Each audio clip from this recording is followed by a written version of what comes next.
Hello everyone, welcome back to my YouTube channel. आज के इस लेक्चर में हम कवर करेंगे एमपी फोलेट के मेजर वर्क को।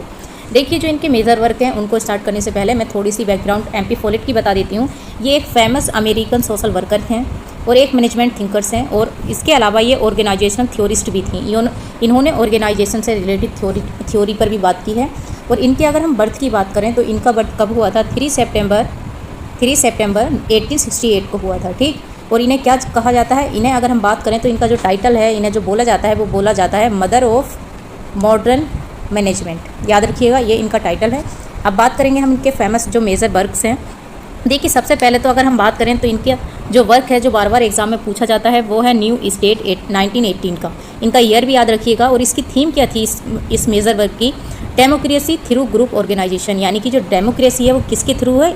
एक ग्रुप ऑर्गेनाइजेशन का, यानी कि समूह के जरिए जो है हम लोकतंत्र की सच्ची भावना को समझ सकते हैं। अब इसके की आइडियाज़ क्या थे? देखिए, इंडिविजुअल जो है एलोन यानी अकेला कांट बिल्ड द स्टेट। अकेले कुछ भी नहीं कर सकता, किसी भी राज्य का निर्माण नहीं कर सकता। It need collective effort. कहने का मतलब ये है कि कोई भी अकेला पर्सन कुछ भी नहीं कर सकता। उसे किस चीज़ की ज़रूरत होती है? उसे कलेक्टिव इफर्ट्स की ज़रूरत होती है। ठीक। जैसे अगर हम डेमोक्रेसी की बात करें तो पार्टिसिपेशन ऑफ ऑल। जब तक डेमोक्रेसी में सभी लोग पार्टिसिपेट नहीं करेंगे तब तक वो क्या है? डेमोक्रेसी नहीं है। Not just voting once in 5 years. इसका मतलब ये नहीं है कि हमारे यहाँ डेमोक्रेसी है, हम 5 ईयर्स में सिर्फ वोट करते हैं। इसका मतलब ये बिल्कुल भी नहीं है। जब तक पॉलिसी मेकिंग में लोगों का पार्टिसिपेशन नहीं होगा तब तक वो क्या होगा? एक रियल डेमोक्रेसी नहीं होगी। ठीक। आई होप आपको न्यू स्टेट का जो है समझ आया होगा, क्योंकि जो अब इस टाइम एग्जाम में क्वेश्चन फ्रेम होते हैं ये सबको पता है कि न्यू स्टेट किसकी है? एमपी फोलेट की है। लेकिन इसके अंदर का पूछ लिया जाता है तो हमें थोड़ा आइडिया होने चाहिए कि इसमें क्या बात की गई है।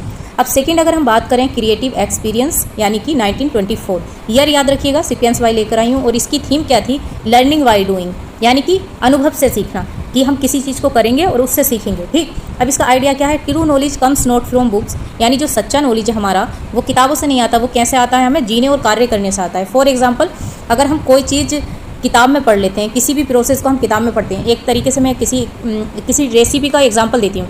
कोई भी रेसिपी आपने किसी बुक में पढ़ी कि इतना इसमें ये ऐड करना, इतना इसमें ये ऐड करना, तब वो आप उससे अच्छे से नहीं सीख पाएंगे जब तक आप उसको करके नहीं देखेंगे। ठीक। तो इसका मतलब क्या है? क्रिएटिव एक्सपीरियंस 1924 का ये जो थीम है ये हमारी है लर्निंग बाय डूइंग। 2 समझ आए। अब देखते हैं हम तीसरा हमारा है डायनेमिक एडमिनिस्ट्रेशन 1941 का। ठीक। इसकी थीम किस चीज़ पे बात करती थी? Management, leadership and conflict resolution. अब इसके की आइडियाज़ क्या थे? इसके की आइडियाज़ थे कि जो कॉन्फ्लिक्ट है वो शुड नॉट बी सप्रेस्ड और compromised, it should be resolve through integration. यानी जो कॉन्फ्लिक्ट है उसको दबाया या समझौता नहीं किया जाना चाहिए, बल्कि उसे इंटीग्रेशन के थ्रू क्या करना चाहिए? हल किया जाना चाहिए। ठीक। कोई भी संघर्ष है कहीं